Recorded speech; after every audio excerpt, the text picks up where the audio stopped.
Wife got obsessed with gym, destroying her life but also mine by neglecting my feelings and not being concerned. My wife is 30 years old and she's always worked out and been in shape, but lately I feel like it's becoming excessive. She used to regularly work out at a gym when she was in college. At some point she stopped going to the gym, I think lately just due to her schedule, and preferred to work out at home or go for runs outside. About 18 months ago she announced she was going to get back into the habit of going to the gym. She now had a job where she's able to make more time for it. It started off normal, but slowly became more and more frequent. She signed up for classes on the weekend, both days. She started going to the gym every day, then it became the morning before work and then again later in the evening. Every single day. If she's stressed, she goes to the gym. Experience some sort of life crisis. She immediately heads to the gym. We have an argument, runs to the gym. She's 4 months pregnant right now. I'm kind of surprised we even had time to make a kid. I understand that it's safe for her to work out, especially since she was already in the habit of doing it before she got pregnant, but the intensity is not slowing down. If she misses one of her normal gym sessions she becomes so irritable, like a junkie not getting her fix. It's just bizarre.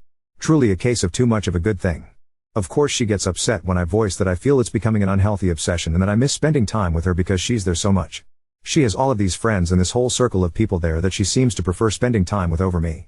Why don't we work out together at the gym? The gym is her time, she says. This isn't a case of me feeling insecure because she's in great physical shape and I'm a fat slob. I work out and am in shape, my job really requires me to stay in shape so I can't let myself go if I want to.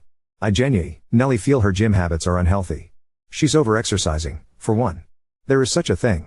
But worse than that, I feel it's becoming a way for her to escape everything else in her life. She never actually fixed anything that goes wrong in her life. She just runs off to the gym to get some sort of mood boost and then that's it. She also never gets anything else done in a practical sense because how can she when she's at the gym so often? It's to the point where I have to do every chore and if food is getting made I'm going to have to do it. I don't expect her to do all of those things, but it should at least be a shared effort. People we know have even commented about it to me. They've said things about how she seems different, how she sure is at the gym a lot, and many of her friends and family barely see her anymore. Some have even suggested she's having an affair with somebody there. Please tell me that this doesn't sound normal to you. She insists this is perfectly normal. Update 1: She often goes twice a day, and sometimes even 3 times if we have a fight at night and she needs to run off instead of actually talking to me. She won't let me go to her gym and she refuses to go to mine.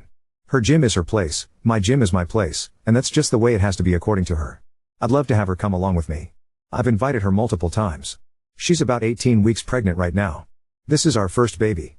She worked out like crazy prior to the pregnancy and she continues to just as hard now. I truly didn't think she was cheating on me. People suggested it in the last thread and I laughed. You can tell she's at the gym a lot, she's in great shape. So she's obviously going there. I felt really confident about the cheating issue and when I posted 9 days ago I wasn't even considering cheating.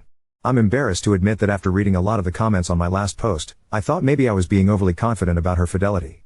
She usually always has her phone on her, but she left it in the kitchen counter and as stupid as I felt, I decided to do a quick swipe through her texts. She had a current text conversation going on with a guy. I recognized the name. The same name of a guy from the gym she mentions a lot. She's friends with a lot of people there, went to one of their weddings last fall. I wasn't too terribly concerned until I started reading the texts. Never wanted to know what the guy's dick looked like, but I know now. She was only out of the room for literally about a minute or two, so I had to scroll fast. I was furious. I asked her what the fuck that conversation was about. She started yelling at me for looking at her phone. I told her she's acting so weird and the gym obsession was really bothering me so I just decided to look, and was ashamed that I did, but I thought I'd find nothing all. She said it's nothing. It's nothing. Didn't look like nothing to me. She sure seemed pretty interested in this nothing. I wanted to know if she's been fucking him. For how long? She kept saying no. I left the house because I was so furious, but not before I slammed her phone on the ground and shattered it. She was calling me all sorts of names for breaking her phone. She hit me on the back as hard as she could. I left. Went to my brother's house. My brother and sister-in-law were shocked, although my sister-in-law was one of the most vocal ones about my wife's gym obsession being weird and bringing it up to me constantly. I went home. She was in bed crying. She obviously couldn't call me or anyone else for that matter. She was laying it on thick. I don't know if you'd ever come home. Give me a break. I took her phone to get repaired tonight. She doesn't deserve it, but I still feel like an ass breaking her phone. I still don't know how deep it goes. She won't admit to anything beyond what I saw. Was it sexting, bad enough, or more? I'm convinced it was a lot more, but she refuses to hand over her phone and is now trying to act like I'm this terrible monster who is abusing her because I broke her phone. Not my proudest moment, but I honestly wanted to body slam her after she punched me. I have never and would never actually touch her like that. Update 2: Today my wife asked me to stay home from work so we could talk. She laid in bed all day yesterday trying to get me to feel sorry for her, but I paid absolutely no attention to her and ended up leaving the house to go to my family's Super Bowl party. I wasn't in the mood to go, but I wasn't going to sit at home with her. It really bothered her that I left. She kept texting me things like, "Who just leaves like that? When something like this is happening, who is that cold and callous that they just leave to go to a party?" I stayed home today to talk to her. She was full of tears. She's so sorry. According to her, she really was going to the gym twice a day because she likes going there, that's where her friends are, makes her feel good, it's fun for her. She met this guy there and he started flirting with her. Everyone likes him. He's one of the most popular guys there. I didn't realize there were popular people at gyms. She admitted that she flirted back but didn't mean anything by it. She didn't reciprocate very much at first, but he gave her butterflies and she just found herself flirting back without thinking. She said it felt like when she had a crush on somebody when she was in school when she was younger. They started texting. At first it was just friendly and nothing sexual for several months, but she'd feel giddy every time she got a message from him. She was really attracted to him, but told him that she was married and there could never actually be anything between them. According to her, he kept flirting with her anyway and said, "Sure, we won't cross the line." Until they did cross the line. She said she had tried to resist it for a while, but then one day they kissa. She admitted to enjoying it but also feeling that it was wrong.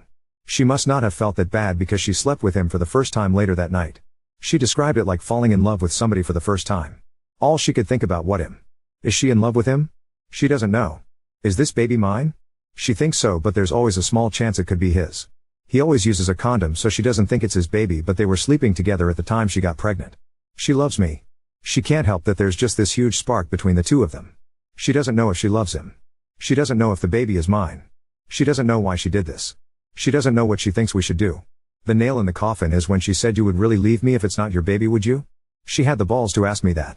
I told her of course I'm leaving her and I wouldn't raise another man's child. She seemed shocked. She said, "Really? With everything we have and all our history, you wouldn't even consider it?" She can't be serious. I told her no, I would never consider it. She agreed to get a DNA test.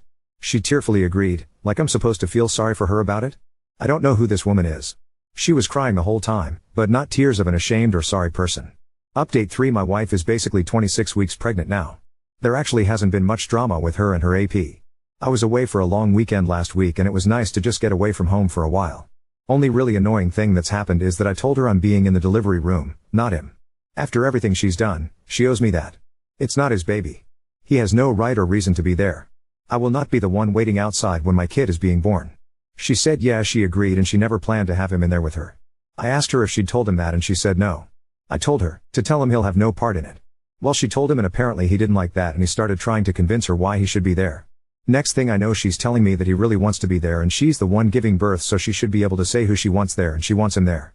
I suppose he'll start making name suggestions soon and we'll try to overrule names we've had picked out for our future kids for years. We've talked a little bit and she told me I can have our house and the dog in our divorce. I'm requesting that we sell the house and split the profit. I already that written in the paperwork. I'm not buying her out of our house, a house that I've made all the payments on anyway. I have a much better credit score than her and less debt. I compromised a lot because she liked this house. I'd rather be able to get my own place based just on what I want and with no reminders of her. And there was already no way she was getting the dog. I already had proof that I owned him though, so she wouldn't really stand a chance of having a court award the dog to her. It's the one thing I told my lawyer I wanted above everything else, not including any custody issues surrounding my actual human child. Honestly, her AP can have her, but he will never ever have my dog. Not to mention my dog is 100 times more loyal than my wife and some might even say better looking too. So with the idea I won't be living here in this house for much longer after the baby is born, if everything moves quickly, I decided I will still prepare a nursery here anyway in case anyone wants to try to accuse me of not being invested/prepared for fatherhood. I'm trying to look at the positives. It doesn't matter what colors she likes or what themes. I can do whatever I want. Honestly, we've been together for so long and have lived together for most of our adult lives. It's sort of nice not living with somebody but sort of lonely too. I have friends and family, but it's hard to feel in the mood to go out or hang out with people too often. They always ask me about everything that's going on and it's just like I'm tired of that being the topic of conversation. I got a promotion at work, which financially would have been better had it happened after the divorce, but I'll take what I can get.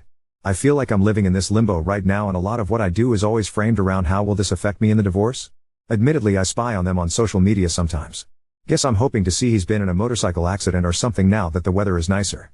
Hasn't happened yet, but he's starting a new company and once that's up and running I can always get all my friends and family to leave 1-star reviews everywhere. Have to find ways to have a little fun. Sorry that I don't respond to a lot of messages or comments. Sometimes I just take big breaks from looking at Reddit since it can be depressing AF. Editing to add something I forgot. She told her family that we've split up and that she's with this other guy now. Her sister reached out to me to say how sorry she was. Her sister is a dumbass, that sort of thing. She told me that my wife was complaining about her AP. The sex is over when he's done, and apparently he's really selfish with sex. He doesn't do extra little things for her that she's used to me doing, like clearing the snow off her car in the morning and heating it up, or offering to make her food after a long day. He doesn't speak her love language, and he hangs out with his friends too much.